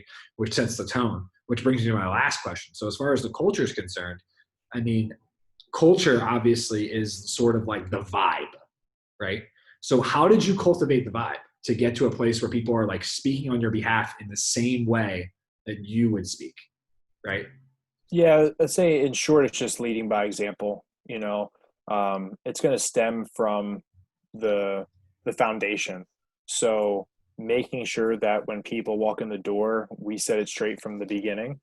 Our expectations of the members and the athletes, and also them like knowing how much we care stemming from us. um, that kind of sets the tone. Like people who come to the gym, they'll know right away if they like it or not, and I'll know right away if they're going to stay or not. Like just off of how they are, like what culture maybe they were exposed to before and they come in. So it's either like, you're down to party with us, and if not, that's okay. Like maybe it's not the place for you, and we'll help you figure out where is the best fit for you. But I think we just do a really good job as coaches, and by demonstrating our expectations, ourselves, cheering everybody on, making everybody feel welcome, not taking disrespect from others, or keeping an open mind with everything. And it's just as simple as like having a conversation with the members. Like, we can present ourselves in a way that maybe makes them think like, okay, like, maybe I should think about this a little bit differently. Or, oh, I see Joe lifting that way. Maybe my way could be tweaked to be a little bit better, and then it just kind of creates a good environment where everybody feels comfortable and free to communicate and talk and welcome. Yeah, that humility factor for sure, right? None are better or worse than another, just at different stages of their journey or their lifting journey. And I think that's like, Yep. that's what I'm hearing coming through too. So that's really freaking awesome. And so for you entrepreneurs, you noobs, you coaches who want to learn from the best, I mean, Joey's built it in person, which is not easy, and also online, which is not easy either. But doing both at the same time, just by leading by example, and obviously all the things that you learned on your journey up until the point when you got to the actual gym, I'm sure played a role too.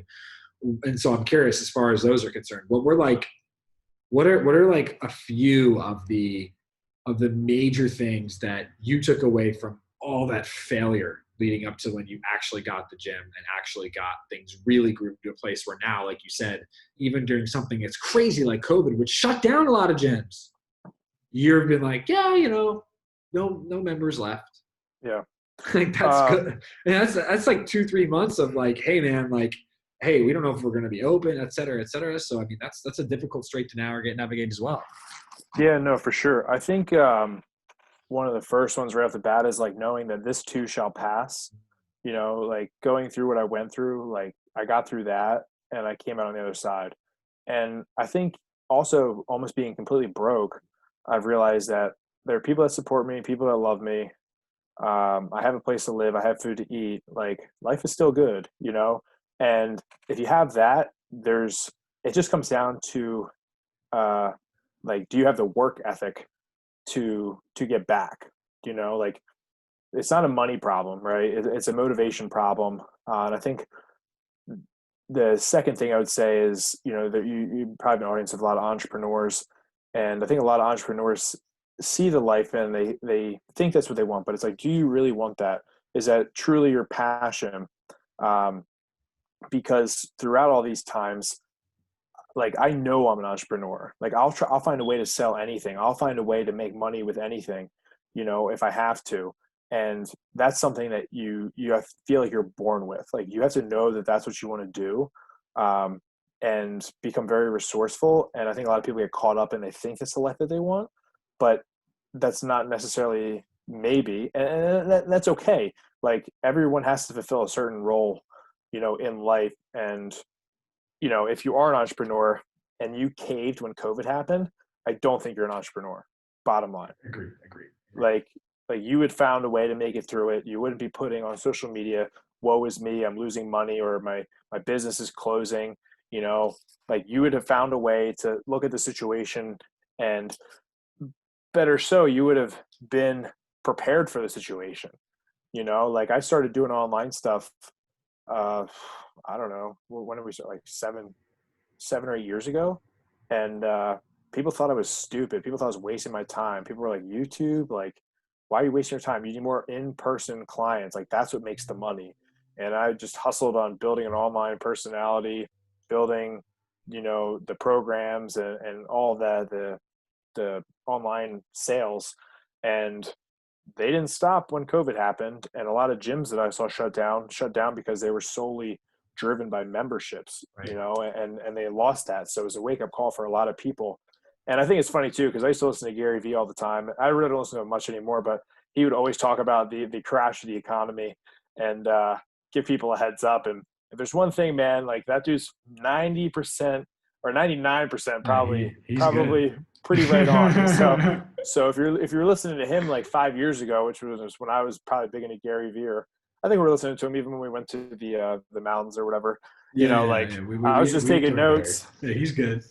Yeah. So He's definitely an OG entrepreneur. I mean, he was never going to do anything else. yeah. You gotta respect that. So that's what I would say is just you gotta stay the course. You gotta know that things are going to get better, and you have to become super resourceful and learn how to overcome and adapt, and just be real with yourself. Like if it really wasn't what I wanted to do, like I probably could have gotten out, but it is what I wanted to do. So I just kept pushing through it, and here we are today.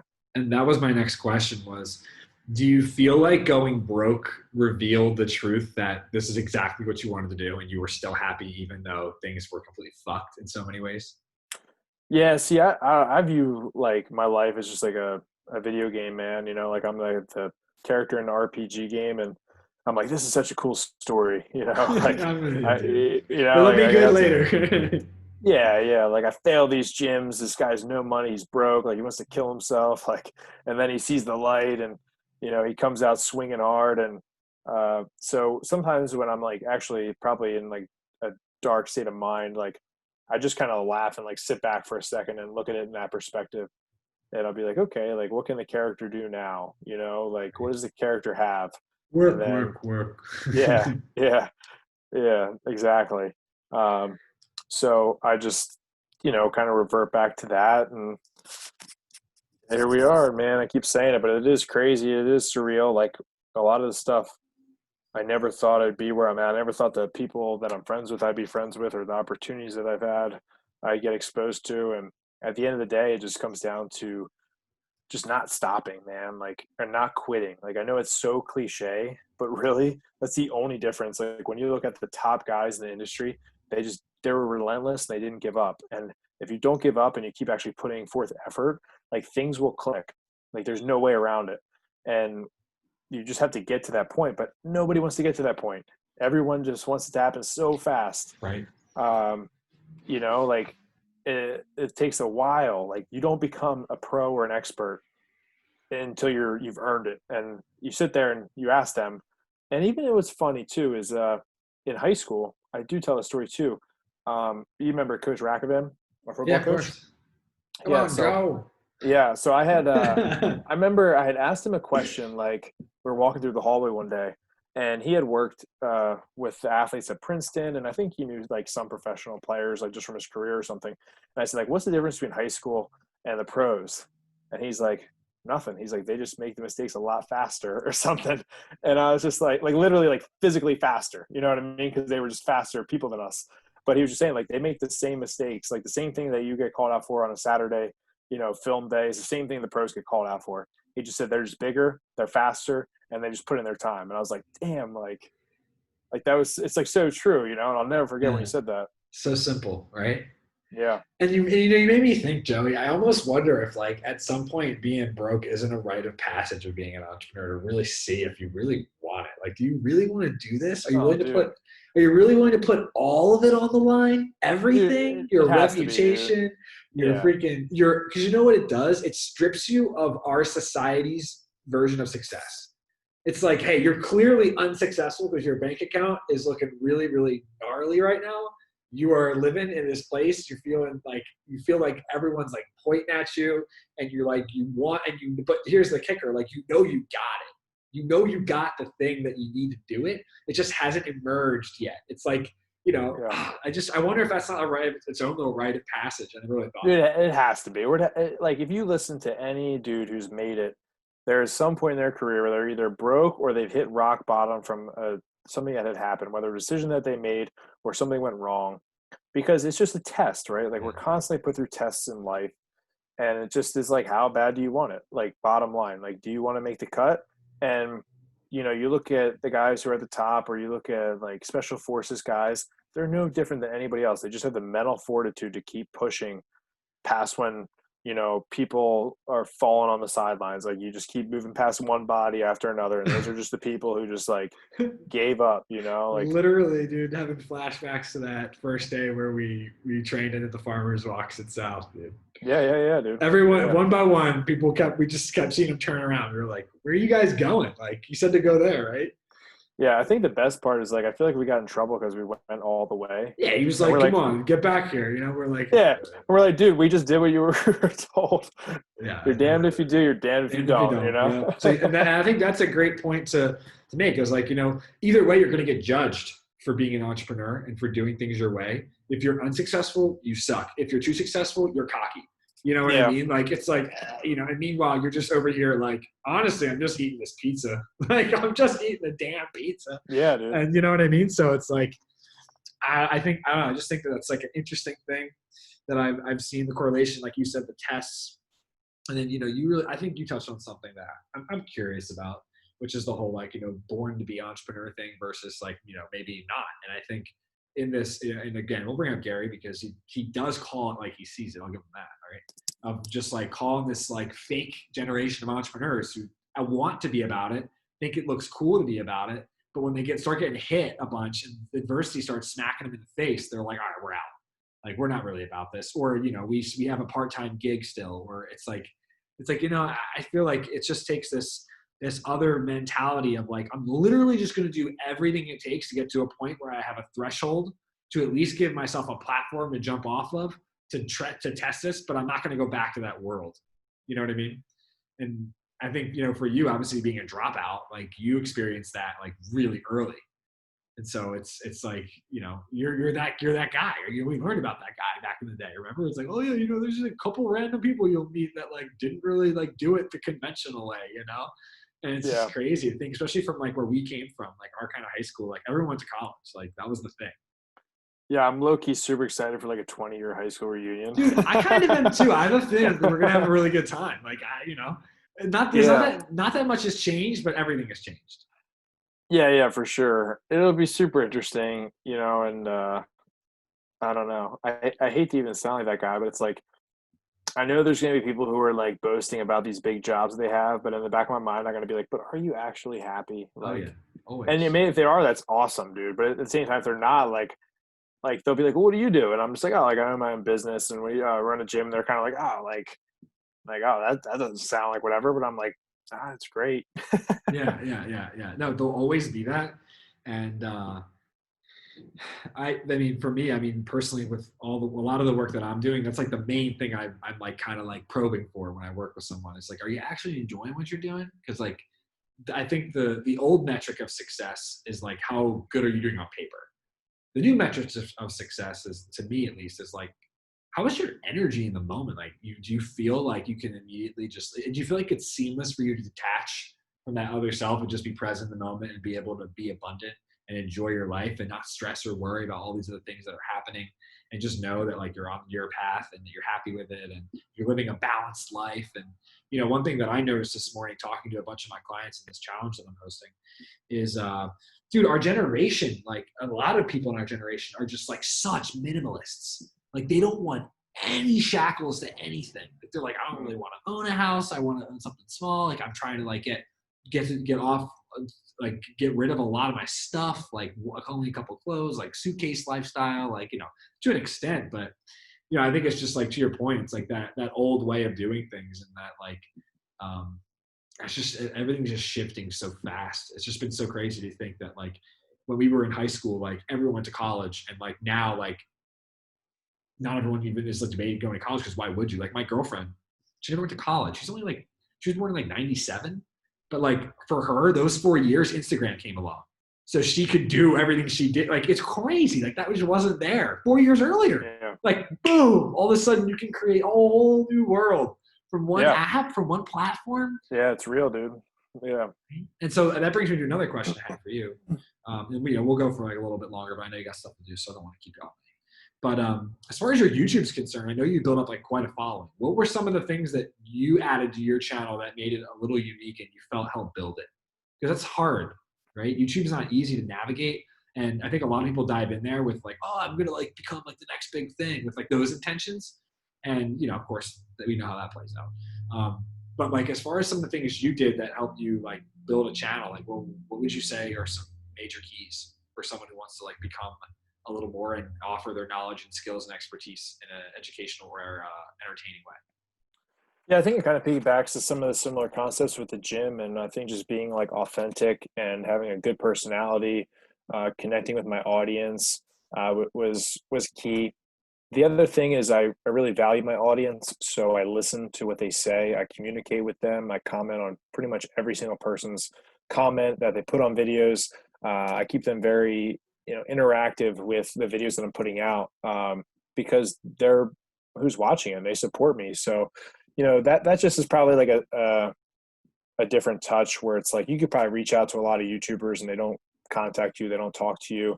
But imagine the one that does. Like that's probably what makes your day. So just putting that personal touch on there. I think what's made me unique in the space is that I kind of am like a jack of all trades, where I've done bodybuilding, I've done strongman, I've done Olympic weightlifting, I've done CrossFit, I'm doing jujitsu. So I think they like just following me through my journey of learning more. Like instead of me basically telling them stuff, I'm like learning, and they're seeing what I'm doing and they're kind of like a part of it with me. So taking that approach has, I think, helped with the YouTube channel. And then just kind of going out there and learning from other people who are super respected in the industry and getting to spend time with them. It's the stuff that they enjoy. But really the thing with YouTube, man, is just kind of the same thing, like not giving up, being consistent with your content, looking at what's working, what's not working, and still at the same time trying new things and putting yourself out there, but also really like knuckling down on your strengths and what you realize is doing well.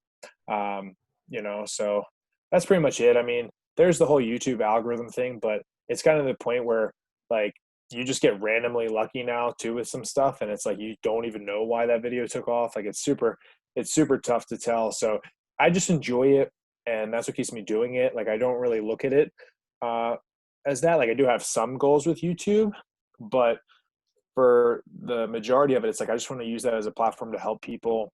I try to answer people's questions that I had or that I think people have or that I've literally actually gotten from them. And then it's just a cool catalog for me to look back from video one until video now and just be like, damn, that guy was a total idiot. And now I'm like, I'm just a little bit less of an idiot. I feel you, dude. I love that. And I think that the come back to the authenticity and also what you said about just looking to serve, like just like the intention to serve, not the intention to have a million subscribers, just the intention to serve and let the service speak for itself. Right. And I think that's like the counterintuitive point of our culture of like, no, you need to force it, you need to make it happen versus no, you need to allow these things to just grow. It's just like a garden. If you just keep planting good crops, eventually people are like, hey man, like, can I try this tomato you just made? Of course. Go ahead. Oh, that tomato's really good. Let me tell my friend, hey man, can we get some like these? Can we buy these things from you? You know what I mean? Like, Yeah, for it's sure. just like cultivating like a really, really healthy crop, right? A healthy harvest, etc. So, go ahead. No, yeah, I've always just been centered around quality over quantity. So, like if you look at my channel, I think it's at like 50 some thousand subscribers, and there are a lot of other channels that have way more subscribers. But my subscribers are very loyal to me in watching the videos. Like, and I can see it's all through my analytics and stuff compared to other people's channels, and also just buying things too, like buying my services. So. I don't honestly care about the number. What I care about is just keeping that relationship continuing as I do get more people. And I really actually do prefer the slower, steady growth rate than having like a crazy viral video. Because one, when you get viral videos, that's cool and all, but you're pulling from such a huge audience of people that you're getting a lot of people that may also not be about your culture and your audience that you're speaking to. So you can't always go off of the subscriber count of people. And that's why like it was a mindset shift for me is like, okay, this is how many people I have. Like, how can I serve these people the best? And just dive way deeper with my net and cast it super wide. Fucking love it. Guys, Joey is a smart man. Listen to him, okay?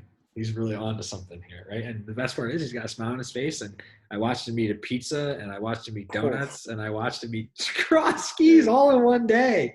And I literally watched it. Yeah, dude, I was like, yo, you're going real hard. Awful. The cross skis alone was enough to take me out. Like I know cross skis well. Like that's like the spot. I miss it a little bit. I mean, especially when they have the Monte Cristo sandwich. That thing is legit. There all the time, man. Yeah. So the last part before we get out of here, I want to hear about this. So like, what was the thesis behind how many calories? It was a little bit over like 11,000. Okay, and just for reference, so everyone knows, what's your height and weight, just to know your stats? 6'2", 240. Okay, so I mean, Joey's not a little guy. 11,000 calories for Joey. I mean, he can house it. I've seen him eat. It was hard. But dude, that was literally so I had previously just done a cut. I did a 12-week cut where I went from 256 down to about 240. Oh, nice. Yeah, I saw the pictures. They look good. Thanks, Very good. man. And then I had done a pasta eating challenge the weekend prior, where it was 1,000 grams of carbs. How many is that for reference? Like, what does that look like? What, how many boxes of pasta is that? I don't know how many boxes it was because somebody else made it, but it was about like 9 pounds of pasta in a bowl. Yeah. So the thing with that is I actually didn't eat like all morning, and I trained really hard. So when I showed up, I just ate straight for 30 minutes and housed as much pasta as I could. And it sucked, but like I was just like done. And then I actually gave like an hour or two and I felt fine. Oh. The one that I had just done on Saturday was the complete opposite of that, where I literally felt awful. And that was just me making a YouTube video for like, if I could eat everything or as much as I could in one day, like what would that be? So I got like foods that, I thought would be hits. Like I got Yum Yum's donuts. I got my Manco pizza. You went all the way to Manco? You drove to the shore? I actually had someone bring it to me that was at the shore. That's okay. Yeah. I thought that was Mac and Manco. I was how do you get that? Yeah. So they brought me 3 of those pieces actually. I had one to myself. And I went to Cross Keys. So I go to Cross Keys minimally once a week, but I love the people there. It's a great business and I support them a lot. So I wanted to start my day off there. Huge breakfast, man. I had sausage, biscuits and gravy. That went right into. Those are gnarly, dude. Oh, dude. Well, the best part is I actually screwed up my order. That's not what I thought it was. And when it came out, I was just like, oh no, because it was like way more than I had thought. So I was like, the thing with eating is you have to eat it fast so that your brain doesn't really process what's happening. So I scarf that down. But then I always get a large stack of pancakes. So I got a full stack of pancakes, and they're very big. They're not like the normal size pancakes. Pancakes are lit. Very thick. I got an omelet. Yeah. Shout out to Cross Keys. I got potatoes, omelet, the whole deal there. And that was a very big breakfast. And then, I housed a whole Manco pizza. Then I did my donuts. I did 12 Yum Yum's donuts. That was actually, I did that within 15 minutes. I ate all 12 in 15 minutes. It was pretty nasty. Oh my gosh, Joey. Those things are no joke. Like a couple of those things will have your head spinning. Yeah. So I did that. I did Taco Bell. Whoa, Taco Bell? Yeah, I threw Taco Bell in there. Jesus. Yeah. All bets are off after the Yum Yums. Yeah, dude.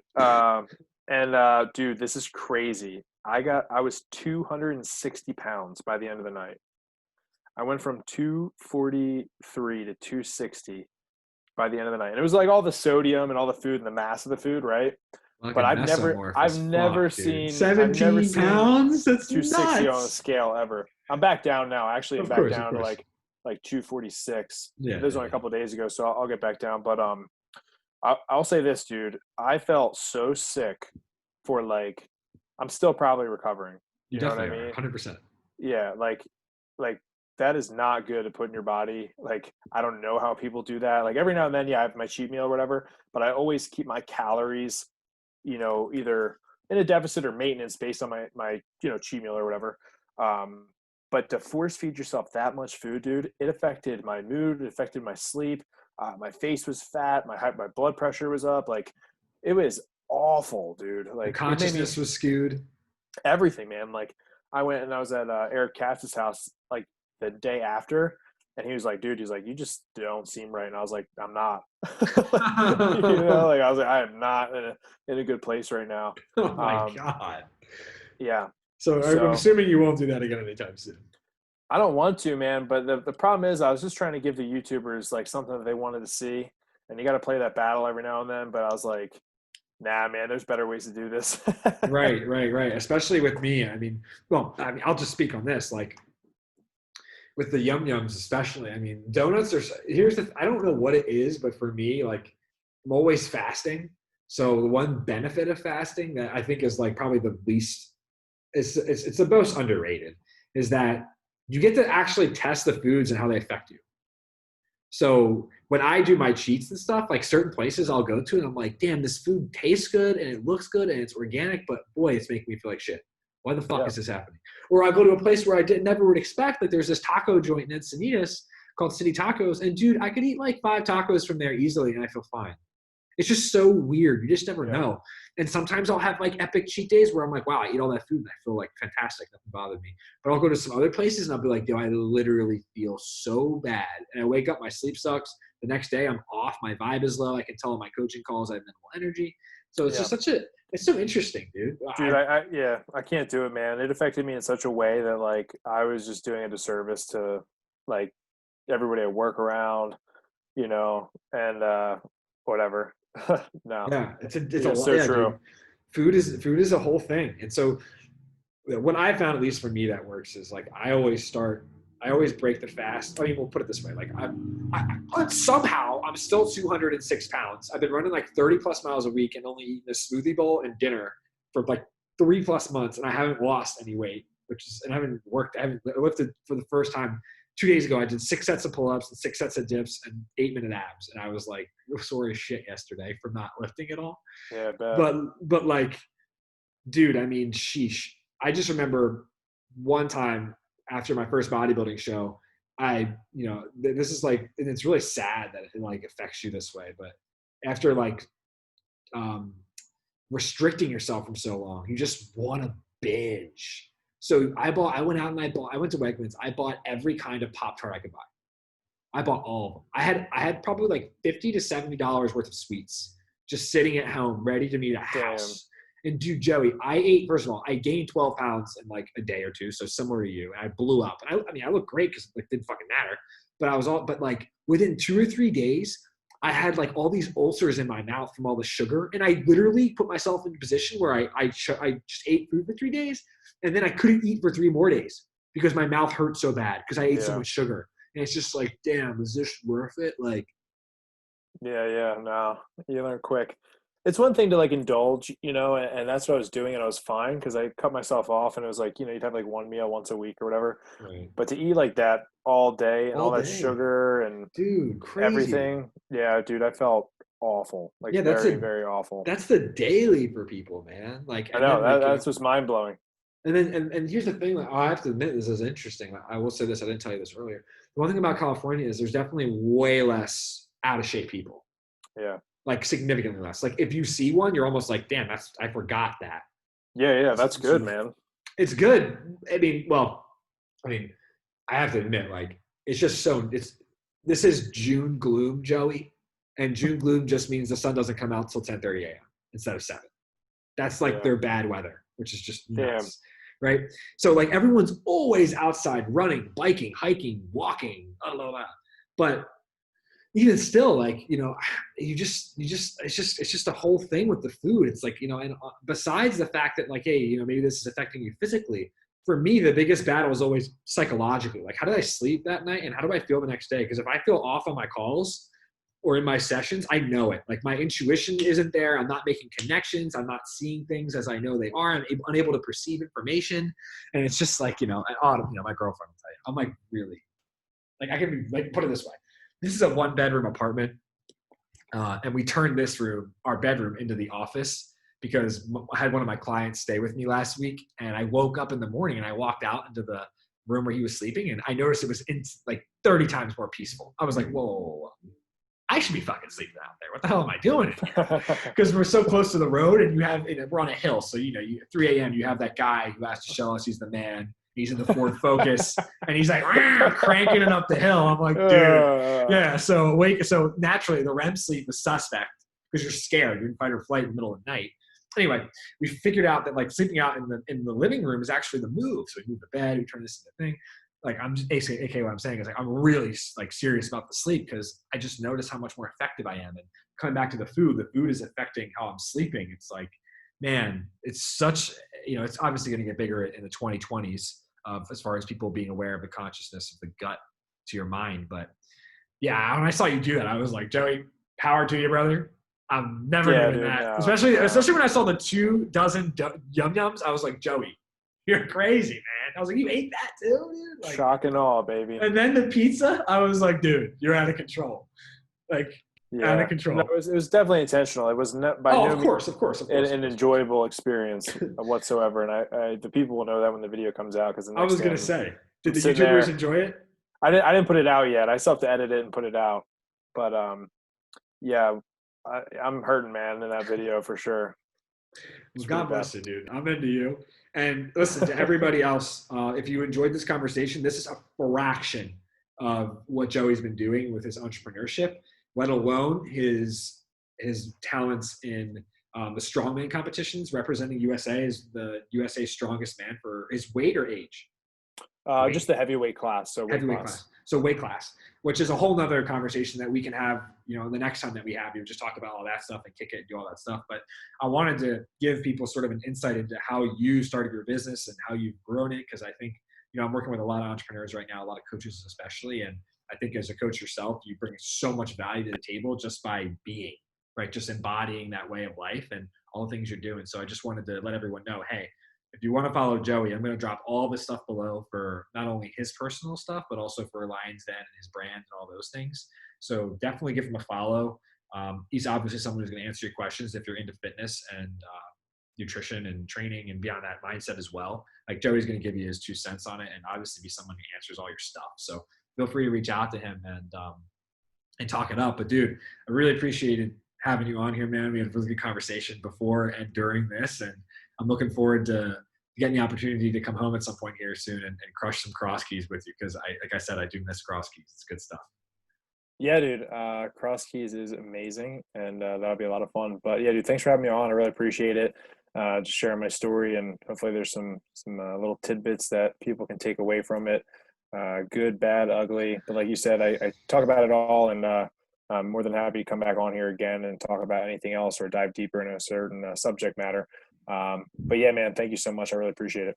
Dude, phenomenal, dude. Appreciate you. Everybody appreciate Joey. And then Joey, I wanted to just open it up for any like closing thoughts you have for people that you feel might be coming through, anything you feel called to say or intuitively like, hey, I want to share this message or this thought for people who are on the journey and maybe are like breaking down a little bit after this COVID thing and all that jazz. Yeah, I would say, I mean, it sounds cliche, but just like, don't give up. If it's truly what you want to do and you're passionate about it, you got to see it all the way through. You can't care about what people are going to say or what people are going to think. If it's truly deep in your heart, that's, why you're here, you have to see that mission through. If you do that, you'll be able to transfer your passion and make a ton of profit. If that is what you want to do. If not, do something you love on the side, just because it's going to give you more fulfillment in your life. And I'm just here to, be a testament to that. The other thing I would say that's always been on my mind, but more so now than ever is like, don't be a victim, like never take a victim mentality with anything. Like take responsibility for every single thing that happens in your life. Whether it was your fault or not, own it. Just take accountability, take responsibility, and be the change. If not you, then who? So that's just something I would close out with. I'm tired of hearing people come up with stories on why they didn't get to where they're at or blaming other people. We're trying to, leave it up to others when it's up to you. So take a stand and don't be the victim. If anything, just take action. Hell yeah. Peeps, listen to Joey. You just don't. I've played a lot of sports with Joey. I've played next to him for a really long time and knew him then, and he's only grown from there dramatically. And I think the key word, gradually, right? Which is how Joey likes to do his business and how we all think that it gives you time to balance yourself out and grow as you go, if you will. With that said, dude, appreciate you. Episode 17 of Legends Find a Way podcast. Joey, appreciate you having you on, brother. Be good to be safe out there. Much love to you, brother. Peace, man. Thank you. Adios, amigo.